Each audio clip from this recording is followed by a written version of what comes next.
Welcome back to our Last 30, a podcast about life, death, and everything in between. We're here for another episode, so thank you for listening in. You know, we have an interesting, fun show today, and we're pretty excited about some announcements that we have, and some updates, and hey, we'll share, man. So welcome, thank you for listening. We're so appreciative of the family and friends that have been supporting us over this. Well, we're closing in on a year. We're closing in on a year. We started in May. Yep. Cinco de Mayo was the original. I mean, we started all the process, obviously, probably like March, April. So we'll be hitting the year mark in a couple of months of when we started to develop this. But yeah, the first episode came out in May, Cinco de Mayo. And really, we're doing this over a year now, and probably close to 2 years, and talking about it, developing it, and coming up with different strategies. And really that's some advice for anyone who's thinking about doing it. And we've said this before, Caesar, it's like at a certain point, you just have to do it. Yeah. Because if you talk and prep and get everything ready, man, you could do that for years. And it'll never be at your level. You're never going to be happy with it. Right? Nope. If you're that kind of individual, you're never going to be like, I'm ready. It's perfect. You just have to do it. I mean, we were talking about it earlier. You go back to our earlier videos, only 10 months ago. It's no comparison to the sound and light that we have now, and the investments. And that's another you learn from it, yeah. You got to invest in yourself as well, right? That's one thing I was just talking to you earlier. I just came back from a convention in New Orleans this past weekend. One thing that ties really well to what we were just talking about. We saw this at the convention. The 3 Ps. Perfectionism, procrastination, paralysis. Wow. So if you're looking to have that perfectionism, you're going to get stuck in that procrastination area where you're not going to be able to do anything because you're waiting for everything to be perfect. And then you're in paralysis, which you're stuck, not being able to move forward, not being able to move with whatever project, whatever thing that you're trying to do. That was a great message that I heard. That's a perfect connection to what we're saying, right? If you wait until you think it's the absolute best product you can put out, which that's great, by the way. If you have that kind of time, I just don't think we have that kind of time. I think at a certain point, and I think what's helped us, Caesar, is if you were doing this alone and I were doing this alone, we would never do this. No, definitely not. Right? Like for us anyways, we've been doing so many things together that we gel together, man. We know how to, like, when we do conferences and presentations, I can pause, look at you, and say, right, you can be talking whatever. You pause, look at me, and we go back and forth. And it's, I hope that you find someone in your professional career that you can bounce ideas off, share dreams, and even those opportunities. And so that's been the great part of this collaboration and this partnership, is that, man, it works so well together. This is better than my marriage. That marriage thing is it's mother fire. Oh yeah, remember? I remember. Okay. No more cussing this on the podcast. A week or two ago, a criticism. I'm not going to say from who, but it rhymes with my twins.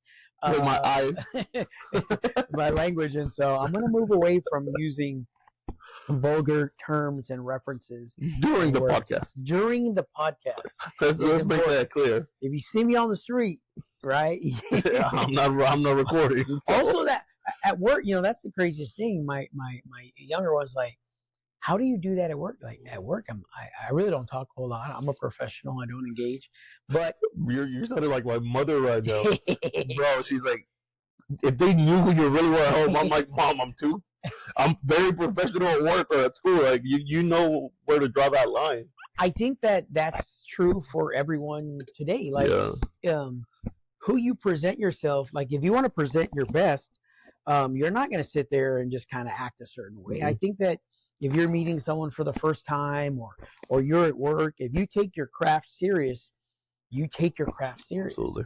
Now at home, I take off my socks. Oh, okay.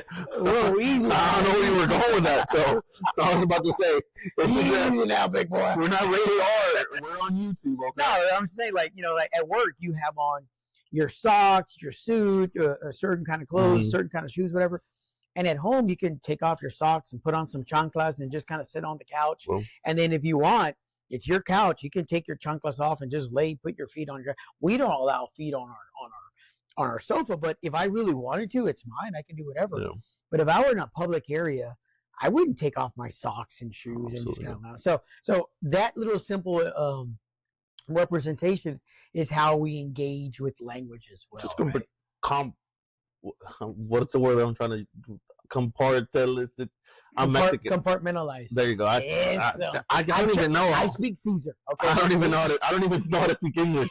But yeah, that I word. need you to compartmentalize your language. Andale, that's what we do. I mean, that's what we do with work and our day-to-day lives. I mean, obviously, you're gonna get the real us outside of that work environment. So, and it's not that we're fake. It's not that we're putting a different persona or that we're trying to be somebody that we're not. But we know how we gotta act in the space that we're at that moment. And the truth of the matter is that's why we created those higher ed homies. Yeah. The whole idea of the higher ed homies is to say that there's a diversity of thought and individual and approach to how we engage. Like I'm not like everyone else, and I don't want to be like everyone else, man. I don't want to be like anyone else. And in my job, I do things differently. I take pride in my job. Caesar takes pride in the work he does and how he serves the community. And our approach is a little different. And so that's the whole concept and idea behind the higher ed homies is we're educated. Okay, we're formally educated, but we might handle things differently and engage and empower. We're educated, but at the end of the day, bro, we're still homies. We're still homies. Like you're not gonna get the hood out of us. No, and that's anytime soon. No, and that's the reality, and I think that's true for. I'm going to say that 60 or 70% of the people I work with, maybe more, man, likely more, how they present themselves are very professional, very engaging, and thought-provoking. And then when they're at home, man, they just do their own thing. If you want to, whatever, talk a certain way or dress a certain way. I was talking to my homeboy, Julian, and he said he's a different guy. Shout out to Julian, about to be Dr. Julian Sanchez. What he said was that he was going to be teaching a class and he was going to wear his grill. I'm already imagining him with it. The other professor said, "No, you can't do that." But his question is, and it's a legit question. Well, why not? Like, what is wearing a grill or a hat or having tattoos or whatever? What does that have to do with professionalism, right? I mean, people who also have grills and tattoos and sag their pants or whatever also go to school and learn. Like, there's no difference. Anyways, it's I think it's thoughtful. I like the idea of challenging as well. Yeah. We're not going to get anywhere if we don't challenge. Absolutely. Right? If we don't just kind of just mix things up a little bit. And that little level of discomfort, as we know, that's where that growth happens. That's where the opportunities happen. If you're uncomfortable and if they're uncomfortable, respectfully, I think that's going to happen. So, what I was going to say is that we're not sponsored by any product, but we are inspired absolutely by people and by thought and by others. And, we talk about it all the time, that we watch other podcasts. We have been, there's 100 million podcasters, right? And I could imagine you could Google people who do podcasts about building structures out of trees that have fallen after a storm. I don't know. And you could have a whole podcast about that. There is something for everyone. Yeah. And yet there's still opportunity for you to create content, to inspire others. And we have some people that inspire us. Like, I started writing some things down. I used to always listen to, and I still listen to, this guy named Mr. Ballin. He's a veteran and struggled with some issues on mental health. And then he just worked on himself. And next thing you know, he started doing a little podcast. And then that little podcast turned into a little bit of a bigger podcast. And now he's got several podcasts and shows and stuff. So like, if you haven't seen or heard Mr. Ballin, man, you're missing out. He concentrates on the deep, dark, and mysterious. And I also used to listen to Bailey Sarian, and this one was kind of funny because this lady is a girl, and she's of Armenian descent. She does a makeup Monday, so she would do her. She would start off like just regular, no makeup or anything, and she would start putting her makeup on, and then she would talk about a criminal case. Oh yeah, I've seen it before. Okay. Yeah. So yeah, like, I know what you're talking about. it's unique because you see a transformation of how she presents herself, and then you're also being entertained, right? And so it was like really cool concept. So me and the kiddos used to listen to her a lot. Of course, we've been listening to Patrick Bet-David for a while now, and the guests he brings on influences us. Dude, it's just the next level. Like, and we've been following him for actually since before he had his podcast. I've been following his career as someone who was interested in PHP and him as a founder, and just the work he's done, dude, and where he's taken it, and how also he's challenged traditional or non-traditional thought. I love it, dude. It's been incredible. It's crazy. And so he leans perhaps one way. I don't know. I can't even say that, but maybe it seems that way on his show. So if you appreciate that level of engagement, Patrick Bet-David, PBD and Valuetainment, is where it's at, man. Of course, the big dog of it all, Joe Rogan, and I'm old enough. I used to see him when he was with that show. It was like they would challenge people to eat stuff like Fear Factor. They would eat crazy stuff. I just remember it was like every time they would eat something, they would do this.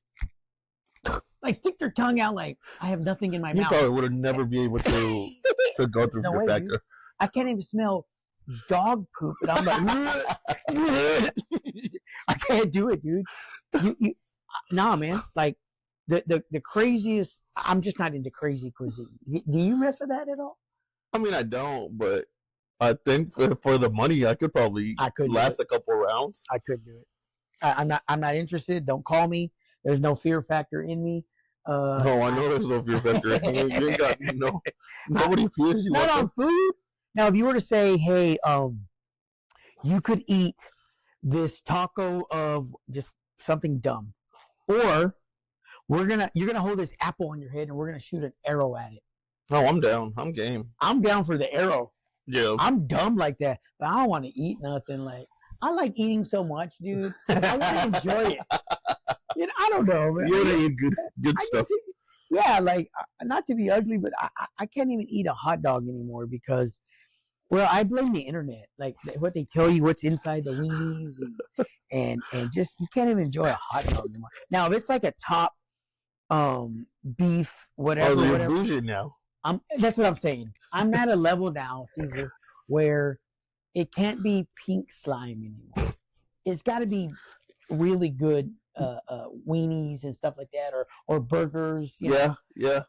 For example, shout out to Lulu's Burgers in Commerce, Texas. Oh yeah. If you haven't had them, I hope in 20 or 30 years those guys are still around. Those burgers, they're great. The way they present, they're pretty good. Quality of meat. It's a small little joint, dude. Which reminds me, like Commerce, Texas, for as small as it is, and we go there every once in a while now.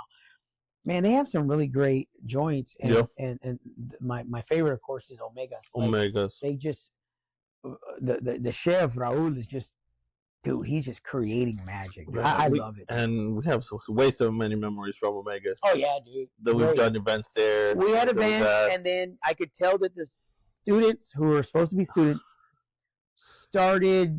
The mood and the event was changing from a dinner and yay. From the Canelo fight, remember that one? Yeah, and then I said, I gotta go because I don't want to be a part of anything.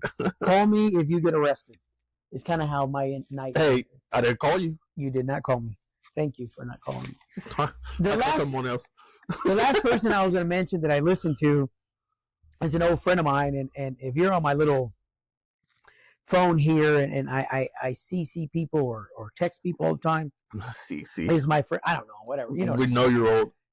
You say CC before text. I do.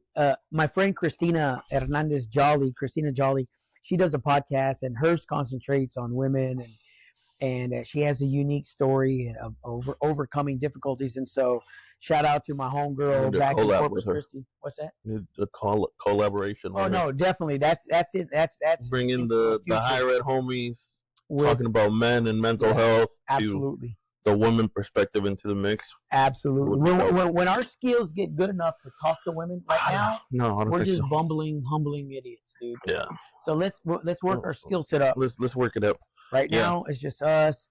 We're bringing a guest every once in a while. Yeah. And then another podcast that I've been listening to quite a bit lately, the Sean Ryan Show. Sean Ryan, bro, he's Caesar put me on this guy here. Lately. Different level. Yeah, he's a former Navy SEAL, CIA contractor. He's spoken with dozens of people. He has like over 100 episodes on his the Sean Ryan Show podcast. That's what I've been listening to when I worked out. Wow, dude. I put his podcast on, and that's when I'm lifting weights and stuff. Nice. That's what I listen to. Nice, dude. He's saying some crazy stuff. Also, you know what I like is when there's that intermingle and interwoven component of people we listen to, and then they're on podcasts of other people we listen to. There's this guy, I can't think of his name right now. He does like financial advice, and my good friend, fellow Panamanian. Older dude? No, he's a young guy. He's 30-something years old. And he brags about he still drives the same like little Toyota Corolla. I think I know who you're talking about. I don't know his name though. I think he's Indian, of Indian descent. That's my guess. I don't know. But my friend Delia Wallace, she connected me to that resource, and so I just like listening to his perspective and how to save money and how to invest, and really he talks to couples about their decisions, and I just love that perspective, dude. I love the advice. Jasprit Singh, is that his name? What is it? Jasprit Singh. I think so, dude. Yeah. I think that's him. I think that's it. Yeah. Man, anyways, the point is that, like, before podcast, we're reading books. Like I used to read a lot. The Four Agreements, Don Miguel Ruiz. Mm-hmm. Read that, and of course, here recently, David Goggins. Goggins, yeah. He came out, dude. It's like a whole different, yeah. Again, so you kind of see where I go with my stuff. I like the inspirational and motivational. I used to listen, like, even just the motivational guys, and I forgot some of their names, but the point is that I use that resource to get me motivated. Caesar, you're using it right now in the gym, but it has a two-part. So it's motivating you to keep working out, but also you're learning. Dude. Absolutely. And I think that's where we get our inspiration from some of these guys. They weren't ever really, what am I trying to say, like educated on what the social media is or what media is. They come from different backgrounds, and they're still doing their stuff to put out their message. I think that's what we're trying to do. We're educators. We come from a higher education background. That's our formal education. We don't know how to manage cameras or do all of this. We forgot to turn on the lights earlier before we started the episode. It's like, hey, where you at? Oh yeah, we didn't turn on the lights. So little things like that we're learning as we go, and I think getting them as references as well has been a huge influence for what we're trying to do. Yeah, at the end of the day, man, we've never claimed to be knowledgeable about the media, about podcasting. We're learning as we go, but I will tell you this: we're having a good time. Oh, heck yeah! If we were to report that we have 5 subscribers, dude, that would be enough for me. I don't care if 1 or 2 people are listening in. Like, it feels good. Like, I'm not gonna lie. The last couple of weeks, things have really expanded for us. Opportunities have really, they've just grown. I'm happy to say that we had 10, 15 solid subscribers, and then went up to 20s and 30s. We're almost at 200. We're at just shy of 200. We have 195 subscribers, and some of you are laughing right now. You're like, what are they talking about? Yeah, like, so what, dude? I could do a a something, and yeah, and that cool, dude. Like I'm happy for you, but for us, we think this is a true grassroots effort. Yeah. We have no sponsors. We have no money. Sometimes we got no money, and that's going to come up in a second because we have this idea, and yet we have no money, but we're going to push through it anyways. We're gonna make it happen. We film on the weekends, dude. So we've exhausted our Saturdays and Sundays. We're literally in the middle of a winter storm. Winter this storm. week. Actually, I'll say this, dude.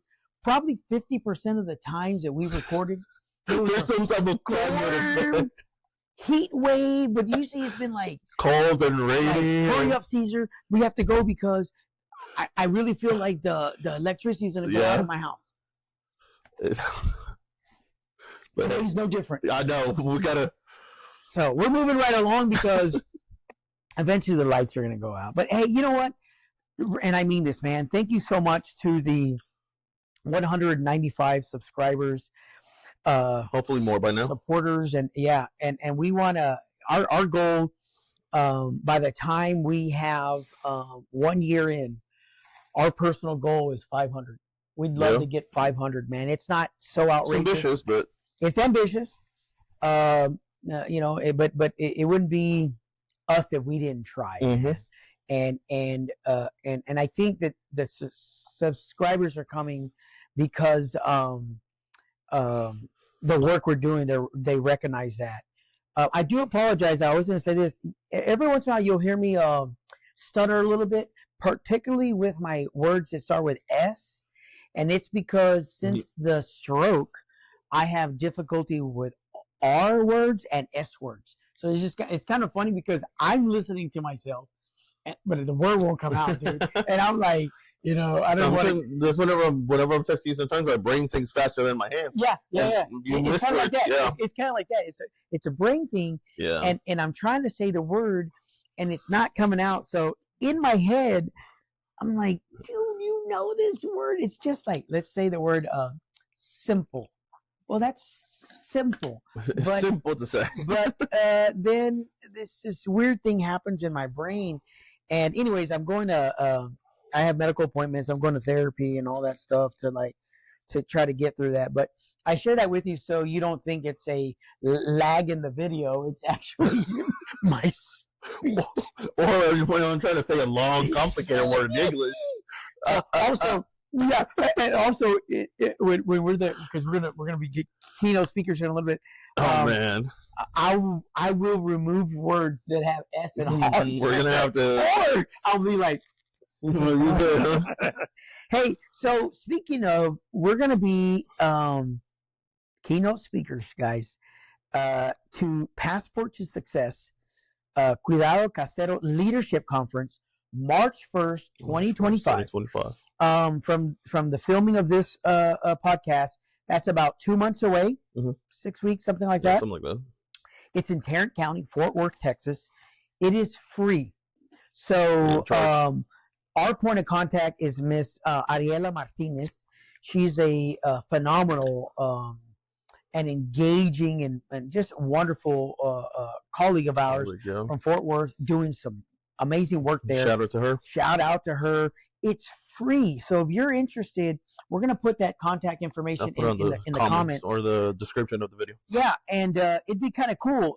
We're going to be the keynote speakers. We have a little bit of time to speak, and man, I think it would be kind of great for our worlds to come together. And if you're listening here today, if you'll attend that Passport to Success Leadership Conference. Yeah. Remember, March 1st, it's free. We're inviting our families, we're inviting our friends, and so pretty exciting, and we're very humbled by being invited to be. I'll put the flyer here. You are putting the flyer. Is it on the screen right now? It's on the screen right now. I don't see it. I know. Yeah, I'm not even done. I'm not going to say anything. Continuamos. If you would have seen the disappointment in Caesar's face, I wish I could have zoomed in just like. Listen, I'm dumb. I'm not that dumb. Okay, so next topic. So we do have a major announcement. Yes. Caesar, give it to us. What are we? I know the word inaugural's in there. What does that mean? Inaugural. What are we Man, what oh are we man. trying to do? Drum rolls? No. Thumb rolls? Drum rolls. Boy, You're hungry. I thought you were thinking of. You're hungry right now. I said drum rolls. But yes, so inaugural in March actually too. Mid-March, March 21st.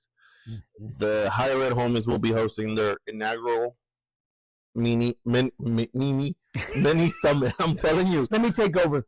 Thank you, Caesar, for that wonderful Mini summit. Our title or topic will be inspiring change. Inspiring change. So it'll be geared towards our students, families who want to attend. It'll be a free event. We have an amazing keynote speaker. Yeah. We're not gonna share. We're not gonna share just yet. Next podcast. Yeah, it'll be a surprise. But man, oh man, we can't wait to have him be with us that day. He has gracefully already put us on his calendar. Guys, I gotta tell you, like, it's gonna be inspiring, and we'll drop some. I don't want to drop hints. It for us, it's one of those like full circle opportunities. The young man is at that level.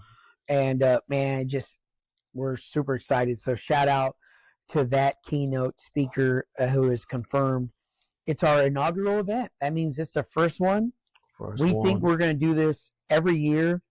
And that was my reference earlier. So we don't have any money. We're not a nonprofit. We're not not yet. We're not even individually for profit. We make enough money.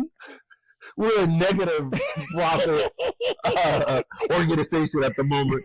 When I tell you that I seek financial advice, it's because I need it. Listen, we're here out of our heart, man. We're not here because we have an extra. Hey, the hard work is the hard work. Yeah, it's hard work. Because it's so important for us to serve the community as we have been served. Mm-hmm. So we set up a committee. They're going to be getting an email here today. Today is the day we're going to send that out. That committee is going to help us develop and fine-tune some ideas. We did confirm the keynote. We don't have any money. We are working with an organization. We do hope that they can come through. If not, if you're an organization or if you're a person that wants to donate, sponsor a lunch or two. Sponsor a lunch for some students. That's kind of how we are approaching this. We're going to ask our friends and colleagues, people who listen. We're going to have a QR code to click on it and then sponsor a lunch for a student here in our community in the DFW area. Are we able to share where it's at yet, or we want to hold off another week? We can hold off. We'll hold off. Location is confirmed. We're finalizing the logistics of it, and it'll be. We're gonna get we're not giving everything right off the bat. We'll give. Hey, like that Snoop Dogg commercial. You said, "Slow down, T-Mobile. You're giving it away too fast." Yeah, we ain't giving it. I love that, dude. But yeah, so location's confirmed. It'll be I think it's a good central place within the Dallas area, Dallas-Fort Worth area, for a lot of people to be able to join us, and be able to be there for us and be able to continue to support the work that we're doing with the higher ed homies. Again, this is our inaugural summit. Something that literally we had talked a couple of times, and whenever we saw the opportunity, whenever we felt, again, going back to that perfectionism, and we would have waited for everything to be perfect, for us to have time to develop it, for us to have the money to fund it, for us to have the perfect location, it probably would have happened 2030. Sure. If that. If ever, right? If ever. To be fair. So we literally, we sat down one day and we're like, F it. Fire it. Let's just go. Let's just do it. Let's pick a date. Let's pick a location. Let's find where we're doing it. Whether we do it in 2 months or we do it in 2 or 3 years, I think the results are going to be the same. So let's just kick it off. Yeah. Let's just go, man. That's how we do it. And we'll figure out the rest, man. If we have to have a garage sale or I don't know, sell something, what you got? I ain't got none, but we'll figure it out. I'll figure it out. Anybody want to buy something Caesar's got? I know, right? Anyways, why? Oh, tengo un tío. I have an interesting theory. I'll tell him if y'all want him. Inspiring change. Why did we go with that name? What's your thoughts on this? And by the way, a mini summit. What we mean by that is that we're going to start, early in the morning, the 9 o'clock hour. We'll check in at 8:30, and we'll have a nice little luncheon kind of thing with our speaker, and then we'll wrap it up by 1. That's why it's a mini summit. So it's just an in and out kind of thing, like a half a day for the most part. It's going to be free. It's important, but there are costs associated with it, right? Sure. We want to get some little panecito, cafecito for the morning, or the lunch, and for our students. Yeah, we're trying to do it as economical as possible. If you have some ideas, man, shoot us a comment in the comment section. But we're definitely excited about this. But why inspiring change? Honestly, I think it goes back to everything that we do. The keynote speeches that we do, the book chapter that we put out, the conferences that we've been at, the students that we served. We're trying to inspire that change and be able to be that. I don't want to necessarily call it beacon of hope, but just being that, have somebody that these students, these families can look up to and be like, okay, if they made it, or if this person made it, my kids can do it, or even give them information on how to be that change in their family. I think that's what we're trying to do. Is trying to make 3 tracks, right? Yeah. So that's a great point. Is that we want a student section. Like if you are a middle school, high school student, and want to learn about leadership and what that means in your community, we're going to have that track. If you are you want to learn about how to get to college or along those lines, we can help with that. A program, whatever. Absolutely. Because for us, like that's our world, and so we want to be able to give that component. And we're inviting friends to the community to be on our committee, and speakers who know that world and who are committed to serving the community. And the last part, because we recognize how important it is for families to learn as well, is a track for parents to ask their questions, anything. We'll have some Spanish speaking. Either interpreters or speakers or whatever we want to call them that'll be present in that session as well, so our parents can feel comfortable in asking the questions that they have. I know we're going into a very difficult climate politically in the next couple of months, and a lot of our families, our Hispanic, Latino families that we serve, are a little afraid of what might that look like for their children's education, what might look like coming forward, and they might be a little afraid to voice that or ask those questions somewhere else in a forum.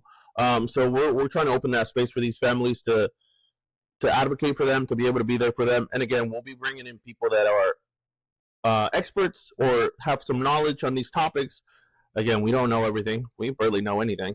So we'll be bringing in some different people that we know, some different connections to be able to help us facilitate those conversations. But more than anything, we just want to be there for our parents. Yep. So that's the idea. And you can tell it's exactly what the higher ed homies represents, and for us, it's not okay to continue to experience success and not reciprocate those opportunities to the community. And so for us, it's like, hey, we have this resource, this podcast, and being able to speak and subscribers and listeners, and now's the right time, and we have the right speaker at the right time, and it all worked out perfectly. Oh my goodness, it's amazing. So what a gift we like to think for the community, and that's today's theme, actually, gifts. So here it is, the holiday season. We're wrapping up. Christmas is over, but Caesar and I got some gifts, but because of the holidays and conferences and family obligations, we had not exchanged gifts yet. So we challenged each other to get each other a gift. We have those. Give me 12 seconds, and then why don't you do that thing where you put up another flyer? Or no, I'll just cut it off. I'll just cut this part off. See how I'm on. Okay. Put a little flyer. Yeah. Now we're gonna walk. Okay, I'm gonna be walking back in. Okay. Yeah. When you sit down, I'll reopen it.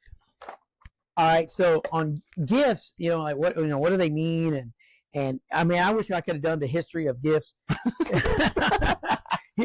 I'm gonna show you a history professor. I love it. Guys, I love history. So Caesar and I, we did a gift exchange. Yeah, mamon. Yeah, Dude, our level of mamonadas, dude, we are next level. Okay? yeah, mamon. So we did a gift exchange, and Because we're not wearing salmon color shirts while we're doing this. because we're guys and we're dumb. Can we wear salmon shirts we for did- the keynote? Yeah, yeah, I'm on it. Vote in the comments if you want us to wear matching outfits for the keynote. Dude, I'm down. By the way, we've been podcasting for a good little bit, and I haven't used one foul language word. Yeah. I'm doing good, right? Yeah. So, gift exchange, gifts, the importance, and you know, you hear it all the time, like it's a thought that matters, and it matters, man. It's true. So what I was gonna say is that we're just regular guys, so we don't wrap anything. So we just give each other gifts, and you're gonna see that. So what I did was, so I went to the garage and I was like, put this in here to make it look like we wrapped it. We didn't wrap it. They're in bags. We don't even know how to wrap. No, but I know how to get a bag. I know how to recycle From the dollar bag store? from the Dollar Tree. It doesn't have a name on it. That's good. Exactly, because we're going to reuse it for the next 12 years. So here's the gift from Caesar. He knows me. Well, y'all probably know him too now. That he's an alcoholic. I'm not an alcoholic. I do like to drink though, and I like rum. And so what he got me was this beautiful bottle. And I'm all about, I love color. I love the amber color in my colognes and in my bottle. That I don't color know if you can is see different. this, man, but this Turn it is the other way so it doesn't have the. Yeah, there you the go. label. Like, look at the beautiful color. Man, oh man. Caniche Rum. rum. Okay. So, Caesar, thank you so much, dude. This is an imported rum from Barbados. And I appreciate rum, the history of it, and the complicated history of it, man. I love the sugar cane component, and you just love to drink, so and I do actually. I talk about it all the time, man. You know, like if ever I need a drink, then I won't. Then I'll stop drinking. Yeah. If I ever feel like I need a drink, but I like is that once a week or once a month is when I drink. Really, I try to do it every 2 or 3 weeks because I enjoy it. I sit outside. A little glass of rum.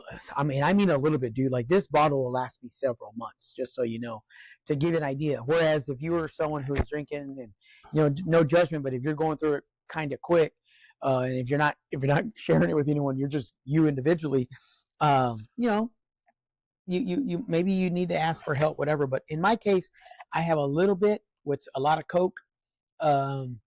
I sit outside and I watch the sunset and I think about life, man. And for me, life right now in particular is a little complicated. You know, we all go through our difficult times. And so, and you hear all these drinking songs about what alcohol does. And it's a terrible excuse, but it does kind of put you in the mood to kind of relax a little bit. And so that's what it means to me. Reflect. I think more than anything else. For especially talking about men, I think it gives us the ability to be a little bit more vulnerable within ourselves and be like it lessens the walls that you put up. Those I gotta be this macho, and it lets you, especially if you're by yourself and just having a drink or whatever, listening to some music outside sitting. It lets you reflect on what's going on in your life and how you can handle it without, for us, involving our loved ones, without showing that struggle to our loved ones. That's exactly what I was trying to say. You know, it's just it's a great opportunity to just relax. And by the way, I don't need alcohol to relax. I certainly don't need alcohol to enjoy the beautiful sunsets and sunrises, man. Now, I joke all the time. If you're drinking and enjoying a sunrise, bro, you've had too much to drink, and it's the next day. Not a good idea. Mine are sunsets. Right afterwards. Nah, bro, I don't do no sunrises. So thank you, Caesar, man. I appreciate it. It's a thoughtful gift, and it's perfect, man. Had you given me some socks or a tie, I wouldn't have used them. Oh, probably not. But I got a ton of them. But I will use this. Oh, I'm sure we will. So I wanted to also get something special for Caesar. So he got me a little Spider-Man. I got him a Spider-Man bag because that's all we had in the garage. So this is leftover. Probably from Aiden's birthday or something. Dear Aiden, I love you. You are so special. No, don't. Fourth birthday. Happy fourth birthday. My son is 12 now. 12 now. Been having it for 8 years. Right, let's see. But no, I picked that because it's a dumb case to represent the gift I got. Oh, Funko. Hey, back at you, bro. I'm not using that language anymore. Okay, fire you first. Let's see. You are one of one. Oh, this is one of one. Okay, let's see. Yeah, let's see what he's got. What do y'all think? And yeah, I had not seen this before or opened this at all. So it was sealed. I haven't even seen it. I mean, I ordered it, but I haven't seen the final product. I'm gonna be like little kids, bro. Just rip it all. Like my little nephew, he just opens up all the damn gifts. In a case. In a case. I don't even want to look at it yet. I'm just reading the back of it. You're one of one. There are a million ways to create a pop, but only one of you. Oh shit. Dude, this is dope. Bruh. This is we're cussing. This is badass. Oh shit. No, this is badass. Dude, in a collector's case, homie. You gotta get it up. You gotta get If not, I'll also put a picture of it on the thing. I'll take a picture of it. It's hard to see, but that's dope. Put it on there, but it's a collector's item. It says one of one. Homie Caesar. So I try to get it as much as possible. Little soccer ball, my little diploma, the glasses, and let me put the glasses back on. The clear ones, right? I got the clear ones. Yeah, the clear ones. I wore the clear ones today. Dude, that's badass. Thank you. Appreciate it, bro. Dude, awesome, man. You know what? And that's today's show, right, man? We just kind of talking about gifts and this is going to my office. Dude, I don't know, man. I'm always looking. You know, my wife's real spoiled, dude. I always get her unique gifts and like personalized and stuff, and my kids too, man. They always get personalized, unique. I'm always trying to do something like that. So I was like, let me try to find something for Caesar, and that stood out as a cool opportunity. Cool thing, yeah. And so I got him this. I put him in this nice little suit. He likes to wear these like bright color suits. Brighter color. Like this is more of a. And you know what? I just got that color suit. Did you? I just got it for the Tacha conference. And it's funny because like I have his clear glass frame glasses that he's wearing right now. The beard, soccer ball, of course, and the diploma. Because I mean, dude, for what it's worth, that's badass. For what it's worth, this dude loves soccer, loves higher ed, and it's like, and you know what? And that's kind of that transitions.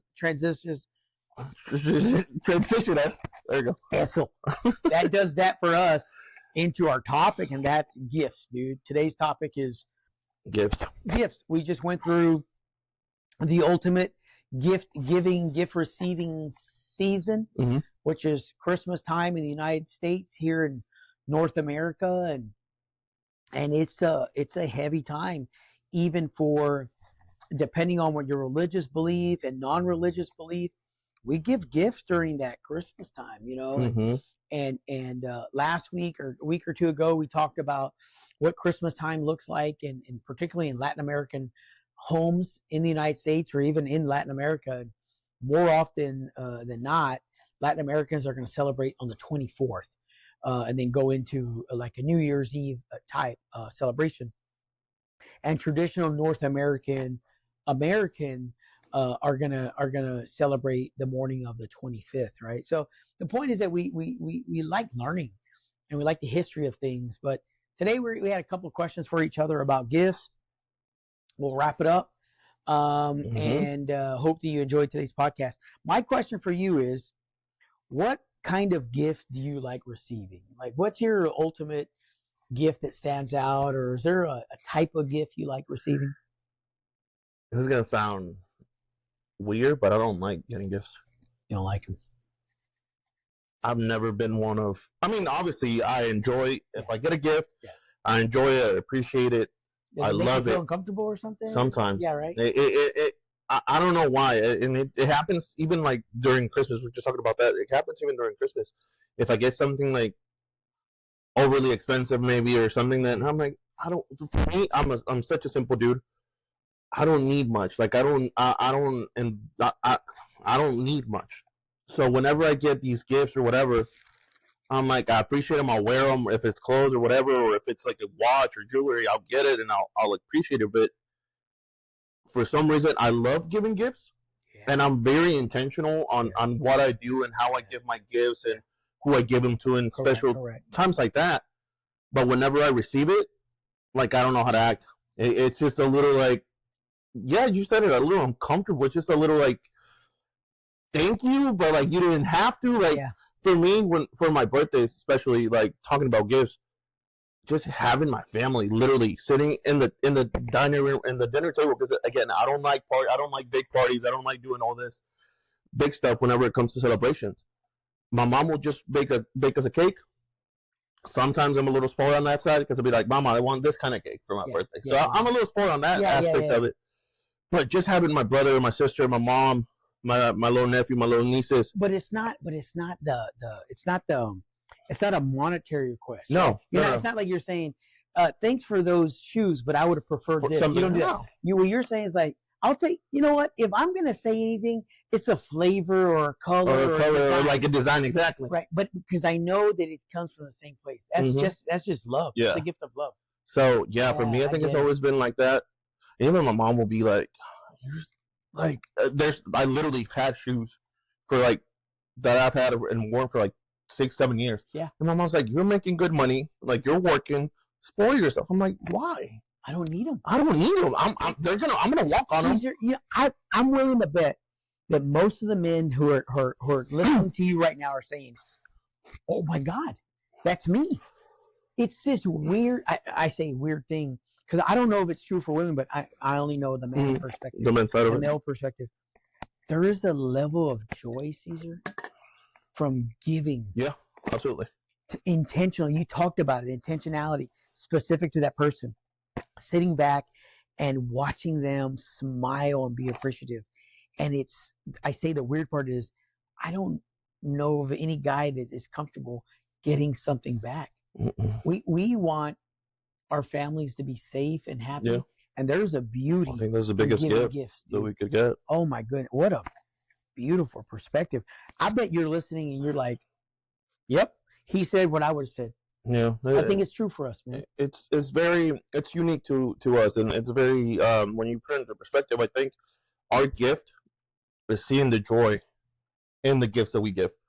And seeing how their faces light up. Because it's, again, we're super intentional. We're, especially talking about you and myself and you, we're super intentional on our gifts. We're super, they're targeted. It's not like, oh, here, it's a gift card. Go buy you whatever you want. Right. Or, oh, hey, here's a little T-shirt that I found or whatever. No, unless they specifically like, hey, I'm moving right now. I remember years ago, my sister and brother-in-law were gonna be moving or doing a project on a house, and so they wanted, I interpreted it as like, hey, let me give them a gift card for whatever, Home Depot or Lowe's, whatever. Yeah, something they could use. Yeah, something that we knew they were going to use, right? But more often than not, you're right, dude. It's going to be, I know this person likes this color, this size, the scent, the perfume or whatever. Yeah. Oh, don't even get me started. I love buying colognes and perfumes. Oh, I love it, dude. Man. I don't even. So that's what we were talking about the other day. My mom she's like, "Do you want a cologne for Christmas?" I'm like, "Mom, I still got like 6 of them from the past 2 or 3 years that y'all gotten me. Yeah. Like, I love them and I wear them, and I always smell good. Yeah. But I interchange them. Like one day I wear one of them, I'll wear another one. I like to mix depending on my mood. Yeah. Depending on how I'm feeling that day or what I want to do, or if I have an important meeting or whatever. Yeah. It's the scent that I wear that day. So I'm a simple dude whenever it comes to gifts. It's true, man. I think please, man, I would love to read the comment section. If you have a similar perspective or a different perspective, and I apologize for stereotyping men. It's the only perspective I know, right? And I have so many of my friends. Most of my friends are men.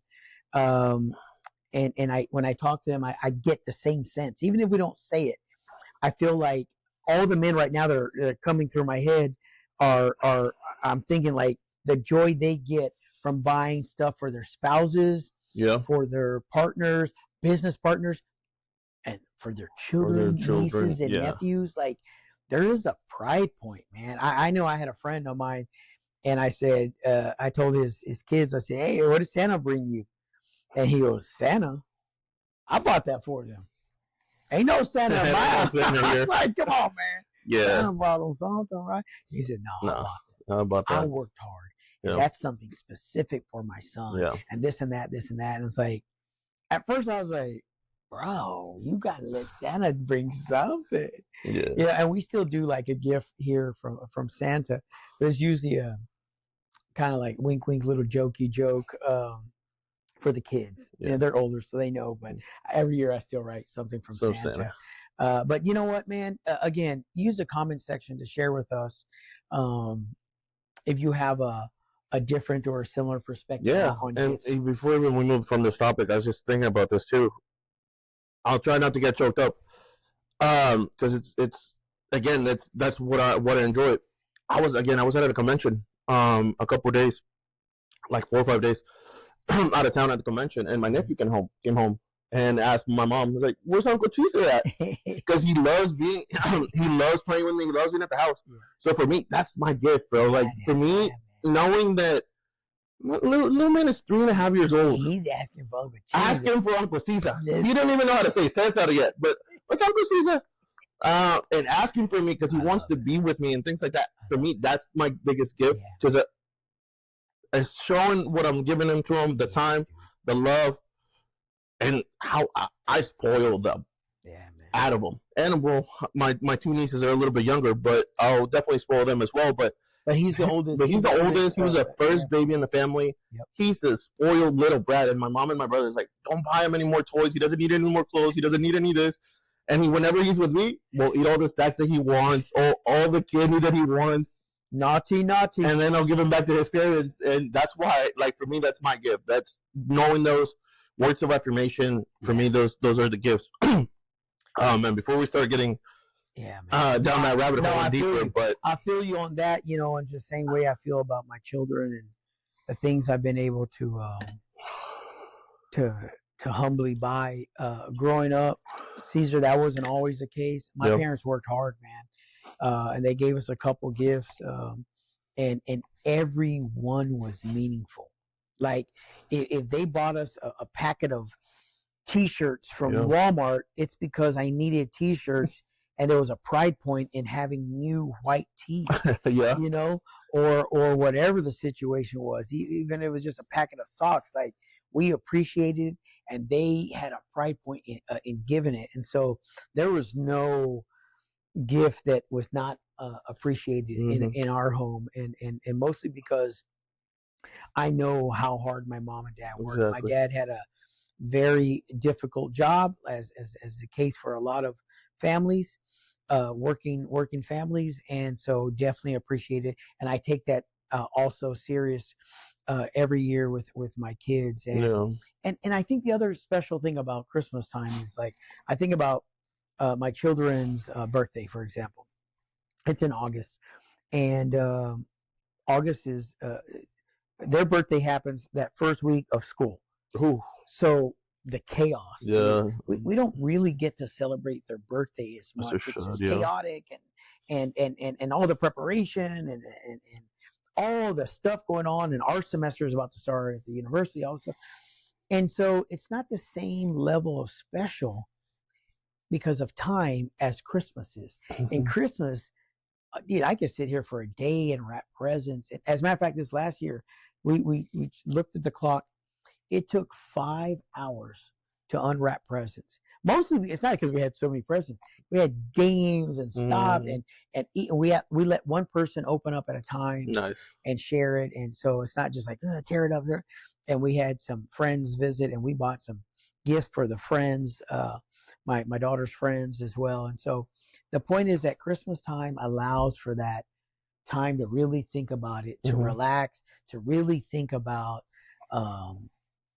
family. And we're privileged to have family around us, man. We're lucky. My question that I have for you, this is a good one too. I just lost it, bro. I just literally had it. Okay, what's a non-material gift you've offered to someone in the last 30 days that has brought you joy or has had an impact on you?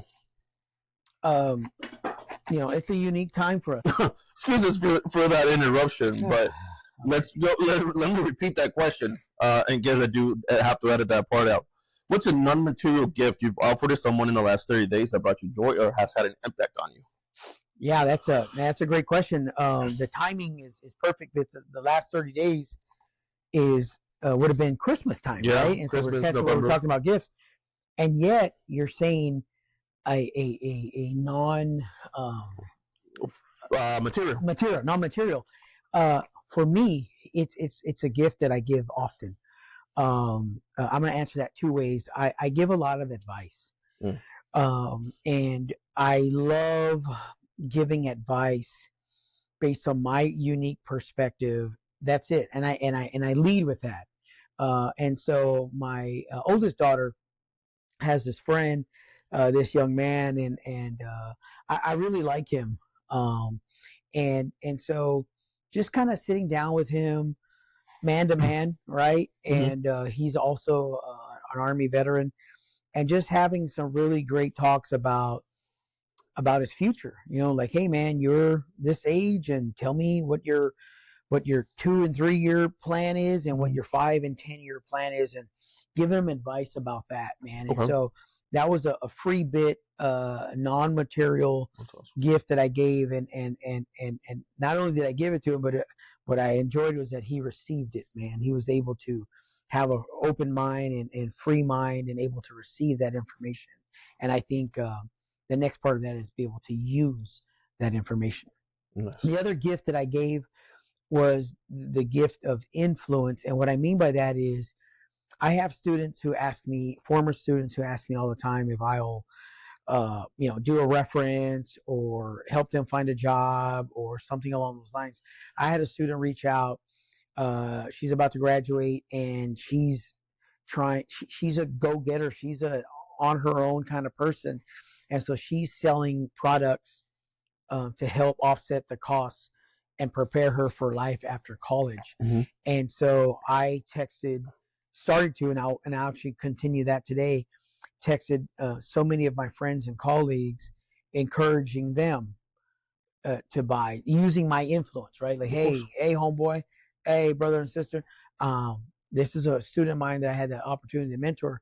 It would mean a lot to me if you would sponsor her effort. And so that's a gift that I used it. And I say that humbly, Caesar, because in my life, people had done the same thing for me, whether I knew it or not. Yeah. People do that in our life, right? It's like, whoa, he or she spoke well on my behalf and put me in a position to do great. That's right, man. And so as far as the non-material, knowledge for me, man. Great question. Good. So going back to that conversation they had, we don't need to recreate what's it called? I forgot the movie that I was just thinking about with Uncle Caesar and Fred. What movie? The Bad Boys scene. Oh no, we don't have to recreate that. We don't have to recreate All right. No Bad Boys scene. We have to do intimidation. He's a good guy. Okay, cool. If you were to leave a gift for your family, right? So I'm thinking in 15, 20 years, you and I are having lunch somewhere, and we're looking at this video and like, Caesar, what gift would you have liked to have left for your family, man? Material or non-material, man? You decide. What gift would you leave for them? Honestly, I think this is a great gift that we're leaving for our families. Yeah, actually. Regardless of anything. But going in that sense, I probably would have left like a little video or something of all my mom. Like, we all love to take pictures. We all love to take dumb videos of each other. We like to have fun. We like to be whenever we're in community with each other. So probably would have left like a little video with all the crazy stuff, like all the crazy pictures that I have with my nieces and nephews whenever they're little babies, little chunky cheeks, like all of that. With my mom, I catch her all the time whenever she's cooking, just taking pictures of her or whatever, or she does the same thing whenever I'm at the house or whatever. So things like that, things that are going to bring back the memories that we had together, and things that were meaningful for us. Like, again, for my birthdays, not even just my birthdays, for all of our birthdays, we like to all have dinner together, be together, and we always take a big picture in front of the cake with the babies and things like that now. So probably something like that, like a little slideshow of memories. And honestly, I would probably leave a soccer ball. Like my favorite soccer ball. Or the soccer ball that I had no, you know what? Not even the soccer ball. My goalie gloves. They're going to know. My goalie gloves. Keep them there. Probably like framed. Because if they're old, they're going to be kind of stinky. So probably framed. Crusty? Crusty, yeah. Stinky, all wet, dirty. So framed up my goalie gloves. And just leave it for them. It's a way to keep my memory alive, to still remember me. Yeah. And being intentional again with how you do things and how we leave gifts and how we do that gift giving. I think for me that would be it. Or even my jerseys. I keep all my jerseys that I've played soccer with, and that's honestly one of the things that I also would have loved to have had from my dad. My dad loved the Cowboys and the Mavericks. Yeah. He would buy shirts all the time, the jerseys. Sometimes I'd be like, Dad, we're going to a party. Why are you wearing the Cowboys jersey? I'm like, hey, it's a more formal event. You got to be brave to wear that jersey. Yeah, or the Mavericks. He loved Nowinski whenever he was playing. Yeah. So I would have loved to have one of those jerseys that he wore, things like that.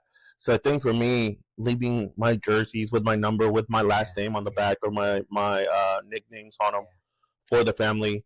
Honestly, whenever my little nephews and my nieces, and even whenever I have kids, I want them, if they play soccer, obviously, we're not going to force them to, but I would love for them to wear one of those jerseys and be out on the field or whatever. What nickname do you have on your jersey? Bro, I got a few of them. We're listening. So Quesada is not one of them. No, Quesada is one of them. That's my last name. Okay. Osvaldo is usually on my jerseys as well. Bola. Whenever I'm a big boy, but whenever I was little, I was a bigger boy. I was a big old boy. Yeah, exactly. I was a big old boy. So everybody started calling me Bola. Even whenever I was growing up and I was super skinny and like tall. That's funny. The nickname stuck. Yeah. Bola. Yeah. Another nickname that I usually put on there, Kiko. So I know how to do the Kiko impression. So that's why they would call me Kiko. That's been one of the family things. So Kiko, Bola, or my first and last name. Yeah. And then obviously I have a few different numbers that I use, but I think it's great, man. Like, it means something to us, and then because as a result, it means something to our family. What about families, and they're going to be able to touch those items and know that you wore them. Mm-hmm. And you wore them with pride. Like, It's not just like I'm leaving a t-shirt and jeans or whatever, right? It's a pride point, man. And Caesar loves the game of soccer, football, right? Yeah. And so I call it my safe haven. Yeah, you could if you want to get a free lunch out of him, invite him to talk about soccer, and you're done. Okay, you're gonna sit there and talk hours about North, Central, and South American soccer.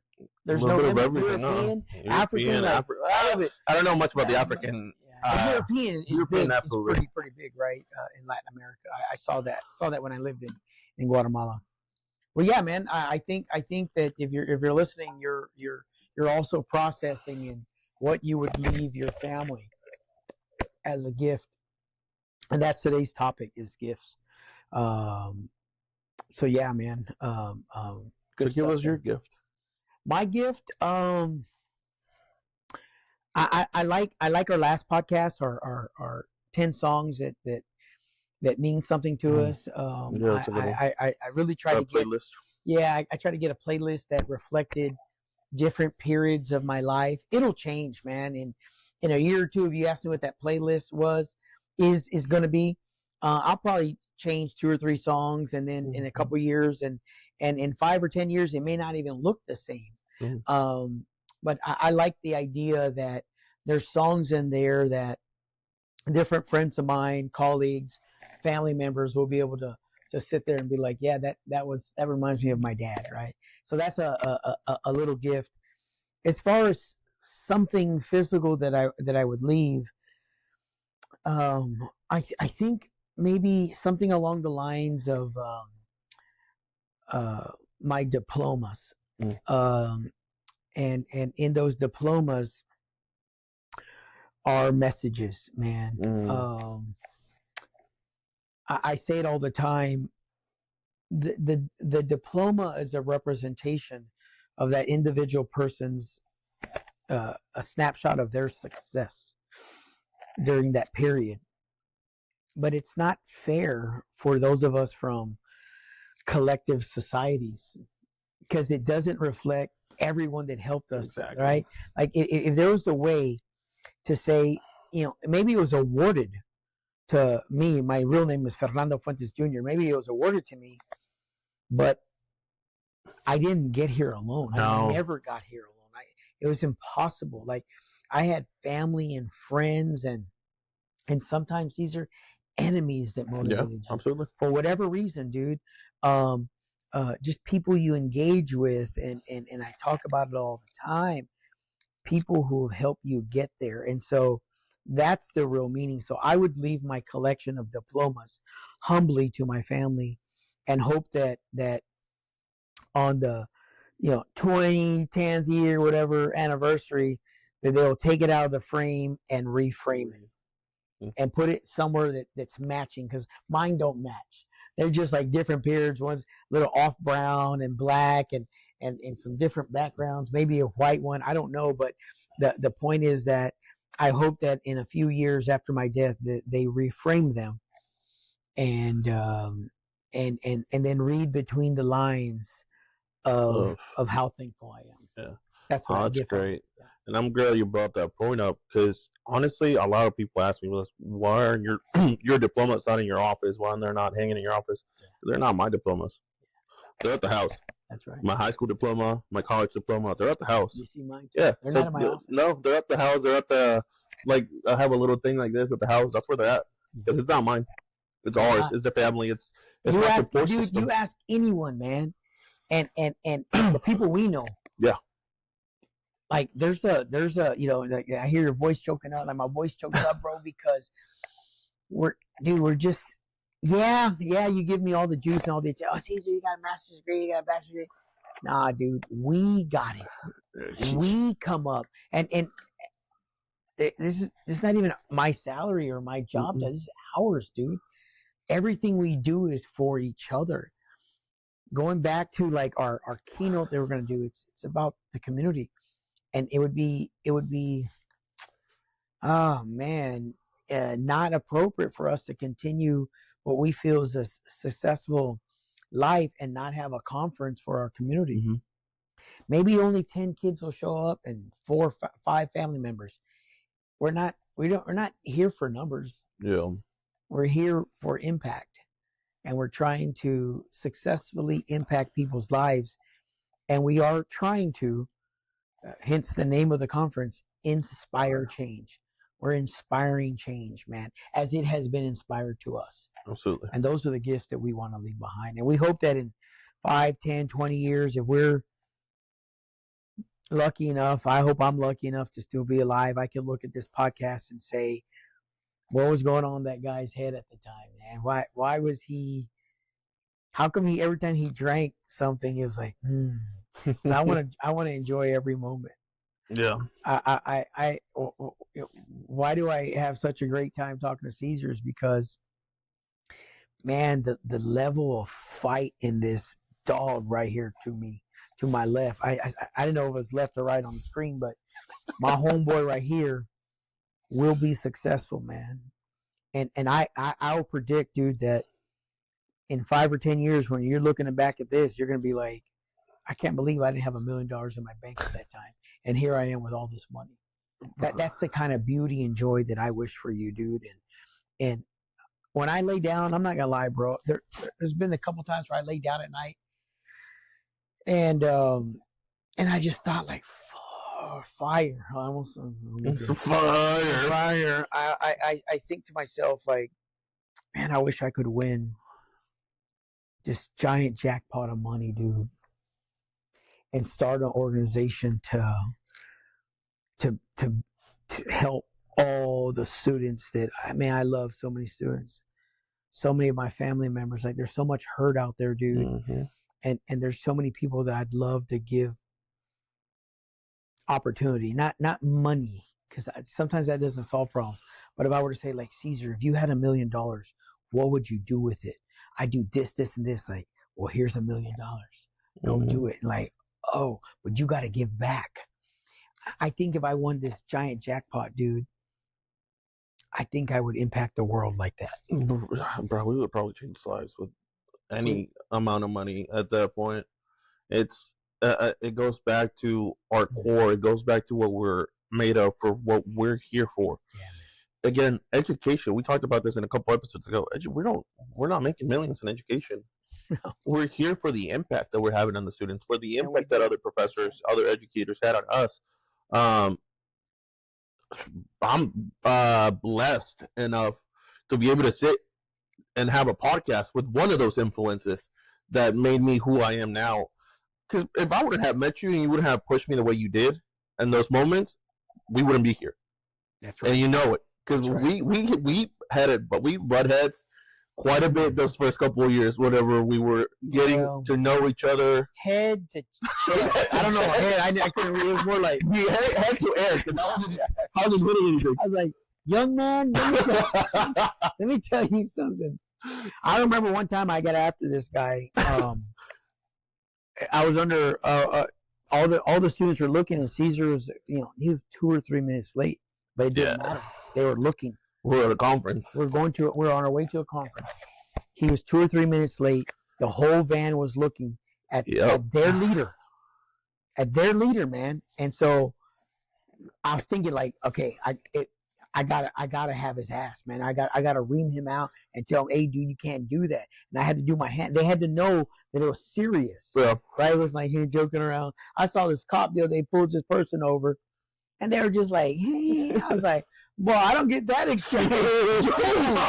My hands are on the wheel, sweating. Why are you sweating? Because my hands are, you know it? Uh-huh. No. I don't.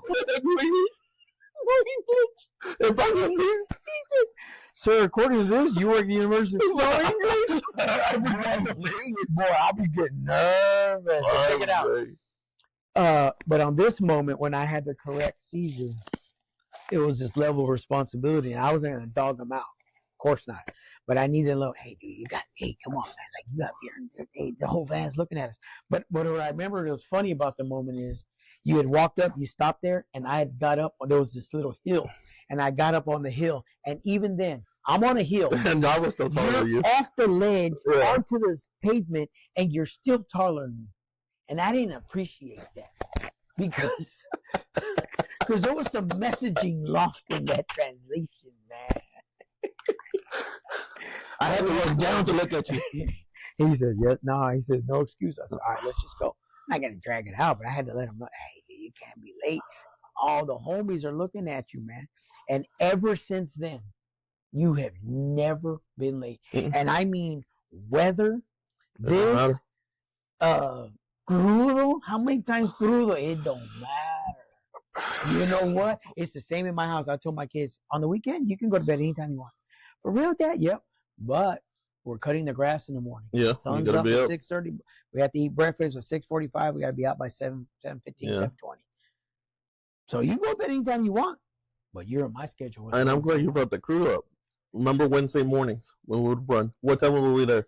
We were there an hour before they were supposed to be. They were supposed to be there at 5:30, 5:45. We got there at 4:15, 4:30. So I played soccer. So that means he had to. And you were coming from. So college. That's what I was about to say. I played soccer Tuesday nights. My game was not at a 10 or 11. I wouldn't finish till like 12:31, and then driving an hour and a half to Commerce. You took a nap, if that. Sometimes I would just park in the parking lot where we were gonna run, take a nap in the car to not be late.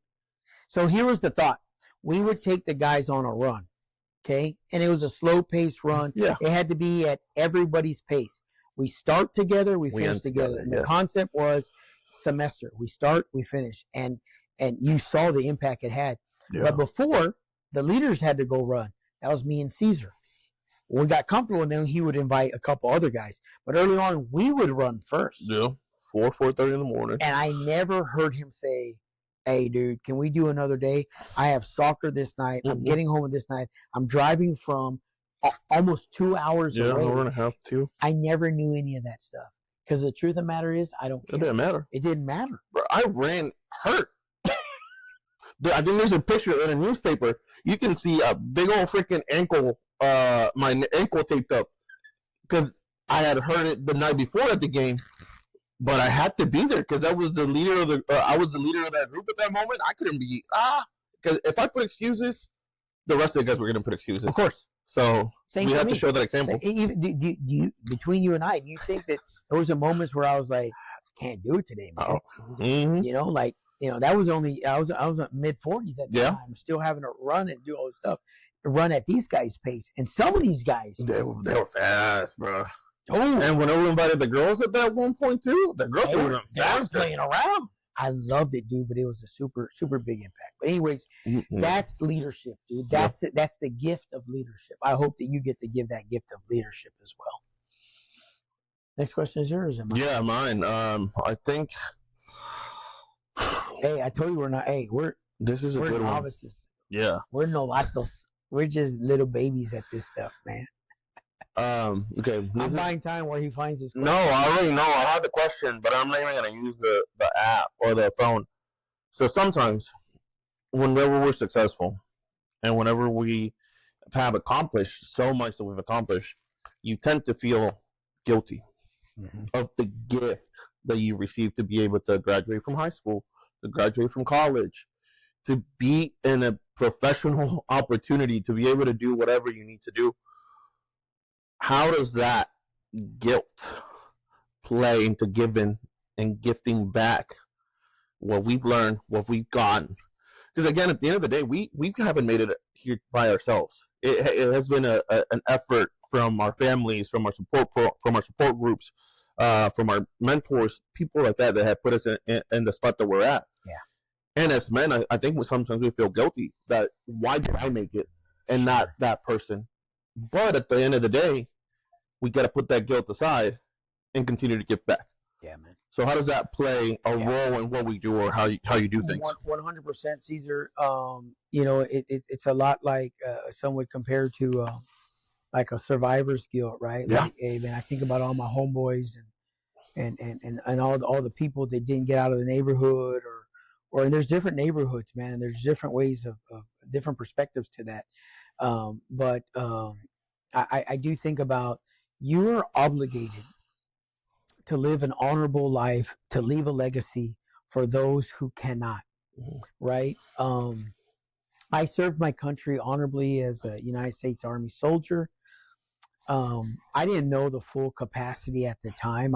You have an idea, you think, but you get to the Army, it's totally different. It was a very, very much, we were influenced by our drill sergeants, and our leaders were Vietnam era veterans. So they're a harder crew. And you just feel obligated to do the right thing. It reminds me of when I was working on my doctorate, and at a certain point I was like, look, 50% of the people at this level, 50 or 60% drop out. Ain't no reason why I can't drop out. I'm not alone. It's not like 1%, like, oh, you were that 1%. I'm more than 50% who would have dropped out. And there's a lot of reasons to drop out of the program. But then I sat in the room where I would study. I'd get up at 3 in the morning and I would read and write. That's when my brain was really good.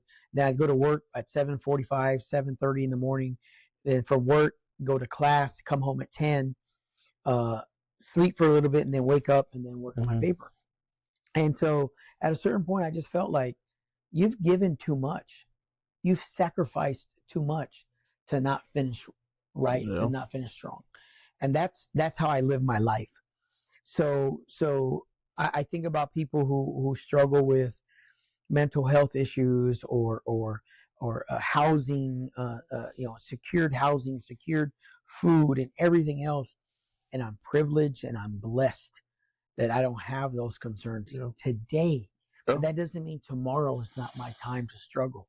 But I know this. I believe that my tool belt has prepared me to live in a tent, alone, in a cold weather situation, or outside all alone. I can handle all of that. It's not what I want to do, but I'm prepared for that. Yeah. And I would make that sacrifice if it meant that my children and the people that I love were warm and safe. Mm-hmm. That's my obligation to my family. And so it's the same thing. Like, why not this? What does this guilt component do? It makes me work harder. Mm-hmm. I'm not happy with what I have in that sense between you and I, because I want to do more so that they have more, so they're more comfortable. I've never said I want to make more money so I can buy more things or buy more things to my kids. I want them to have the knowledge and heads up that I didn't have, my dude. That's it, dude. And I want the same thing for the people that I love, dude. And there's some amazing people in my circle, and there's a guilt, and it could eat you up, dude. It could really eat you up, or you can do something about it. And me, I try to work harder for those who can't. I have family members who can't work. I have, I miss my mom, bro. Like, my mom's not here, and I miss my mom. And every time that something happens, like, hey, I wish I could tell her this and that. And if she were here, this would happen. And but I'm privileged, Caesar, because I'm not saying that one of my children is not here. There's a humble component that my children are safe, bro. Yeah. And I'd rather take all the effing pain in the world, dude. I would take a bullet to my head. I'd rather be tortured than my children suffer in any way from a dang toenail bump. I don't want them to hurt unless it's a lesson. Of course. I want them to learn those lessons, because we're who we are because we had that difficulty. Everyone, I was listening to this interview the other day with Dana White, and they said, your mom passed away, your dad passed away within several months or days, weeks of each other. How did that impact you? And he said, he was respectful. He said, don't get me wrong. It is what it is, right? Those are my mom and dad. He says, but I wouldn't change anything about my childhood, because if you change one moment about that, it's that burnt toast you talked about. You change one thing. He's no longer Dana White. He's no longer the owner of this. He's no longer impacting this. He's no longer influencing and transforming this. It's the truth. And it's the same for us. Yeah. No, I think for me, it goes the same way. Like I said, I just came back from a convention. I've been blessed enough to been able to travel all over the States, all over. Yeah. For conferences, presentations, conventions, whatever, you name it, I've been there. And sometimes I'm sitting at the hotel room and I'm like, damn, why didn't my mom get to experience this? Why didn't my brother get to experience this? Why didn't my sister get to experience this? But at the end of the day, that's what fuels me to continue going, because maybe not today, maybe not tomorrow, but one day eventually I'm going to be able to bring them along with me. That's right. They're going to be there with me because at the end of the day, they helped me get to that point. I never did it alone. I was never able to be there by myself. So everything that I have goes back to them. Again, for me, wishing that my dad could have been there for some of these experiences. I think the biggest one was my graduation. I tried to even graduate early before he passed away, in order to have him be alive during that time. But things happen, and like you said, if we would have changed just one little thing in our lives, in our childhoods, how we went about things, even the struggles, even the however many times we fell down, and the things that we had to deal with, and how we went through things, we wouldn't be here. It would have been completely a whole different path that we would have taken. And it goes back to that burnt toast theory, and how we live our lives, and how we continue to impact and move forward with all of this. And it's the selfless act, man. It's us saying we're not going to stop because there's so many people dependent on us, dude. And as they have impacted us, in 1 minute, if you were to live a gift for yourself, a gift that you could open up in 10 years, what would you leave? You put it in a box, you forget about it, and then you open it up in 10 years. You're closing in on 40 at that point. Actually, let's say this. At 40 years old, which is only 12, 13 years old. I'm an old. I'm using the 40 word. I'm old. bruh. At 40 years old, you open up a box that you put away for yourself. What's inside that box? What's inside that box? Probably one of the pictures with my mama. Yeah. I would love to have something written by my mama in there. Yeah, If by that point I have kids, maybe a picture of the kids. If not, my little nephews and nieces. Yeah. Oh man. A picture with my siblings. I think for me, that's what brings me joy. Just being around the family, being with them. So something that's meaningful to them, something that's just gonna make me remember them again. Me and my brother are 10 years apart, bro. Jeez. He's 38. He is about to be 40. And we have so many memories, man. Like we lived life together, even though we're 10 years apart. We lived life together. Yeah.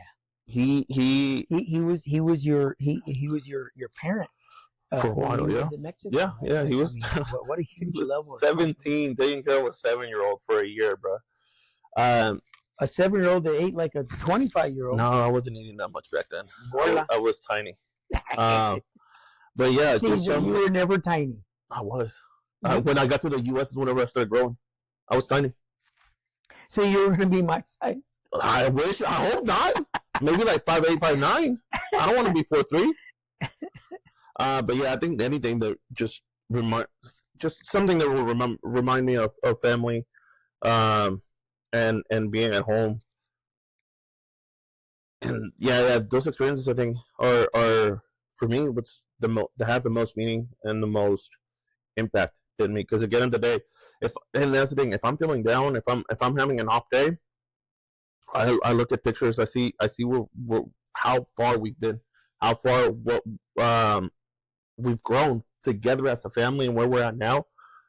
That I'm like, okay, that's what's gonna pick me up. Well, I've mentioned before, I'd had rough times with my mama. Yeah. We've had rough times. I had rough times with my siblings. And it wasn't too far away where those things were, but my mindset and my mentality was not where it is now. I viewed things a lot differently. So that's now growth, though. That's growth. Yeah. That's maturity, That's the important thing for me now, family, and continue to leave a legacy for them and continue to have that for them.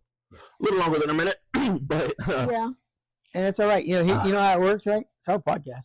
What I care. Fire it. What are you gonna do? We're gonna fire each other? You know what? One of the more exciting things. So we talked about the conference that we're gonna be keynotes at March 1st. Look that up in the comment section. We talked about the conference that we're gonna be hosting. Not only 3 weeks after that, we're hosting it, and we have the keynote speaker. We would love for you to be a guest. If you have a family, if you're a high school, middle school student, if you're someone who just has, $20-25 is kind of where we're at in sponsoring a student to attend. That would mean the world to Absolutely. us to get those sponsorships. We don't have any money. We have a lot of ideas. We have a lot of ideas. Not enough money though. You would think we had a budget of $5,000 or $10,000 to host this conference. How much do we want to do? And one of the things we're not talking about is like, what are we going to do if? Well, we'll figure it out. We'll figure it out.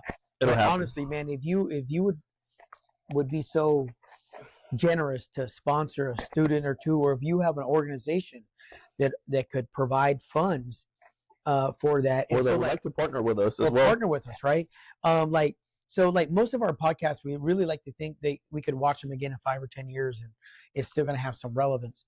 This one has a time limit because we're filming here in January.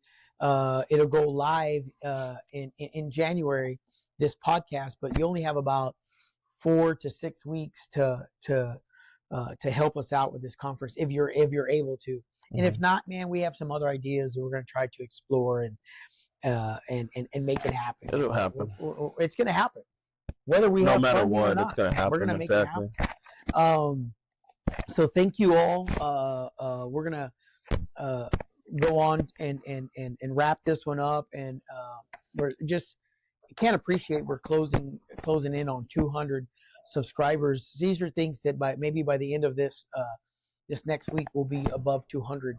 Wouldn't that be cool, man? If we're not yet. And I appreciate that. Appreciate the support. We're at 199. So just in the last couple of hours that we've been, or hour and a half that we've been recording this, we just almost at that 200 mark. So we're at 199, man. That's pretty cool. Our goal is 500 for the year anniversary. And so our year anniversary is in about 4 months, and I think we can do it. I really think we can do it.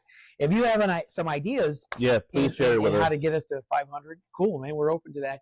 If you have some ideas on topics you want to see from us, also, but more importantly, right now we're concentrating on this conference. And an inspiring change. Inspiring change here in 2025. Thank you so much.